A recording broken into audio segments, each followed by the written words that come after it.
ہم اللہ تعالیٰ کی محبت میں بھی گناہ نہیں کرتے. ہمیں پتہ ہوتا ہے ہمارا دوست ہے تو دوست کو ناراض تو نہیں نہ کیا جاتا, دوست کو تو خوش رکھنے کی کوشش کی جاتی ہے. تو پھر بندہ گناہوں سے بھی بچتا ہے, بندہ ان کاموں سے بھی بچتا ہے جو عام بندے نہیں بچ پاتے.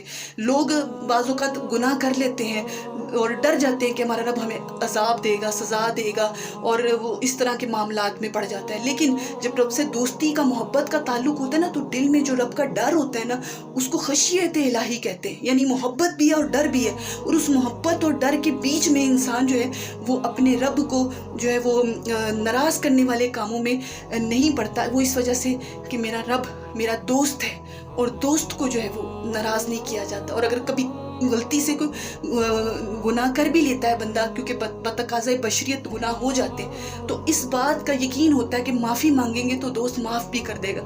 دوست نے معاف ضرور کر دینا ہے, اور پھر دوست سے پختہ پکا وعدہ کر کے نا, اسے پھر منا کر کہ دوست معاف کر دے, اب آئندہ کی بات نہیں کروں, میرے اللہ مجھے معاف کر دینا, آئندہ کی بات نہیں کروں گا. اور توبہ, پکی توبہ کر کے بندہ جب اپنے بات چیت اپنے رب سے کر لیتا ہے تو وہ ریلیکس ہو جاتا ہے. تو یہ چیز اپنے رب کے ساتھ ہمیں رکھنی چاہیے, ہر انسان کو, ہر ایک مسلمان کو اپنے رب کے ساتھ یہی تعلق, یہی کنیکشن رکھنا چاہیے.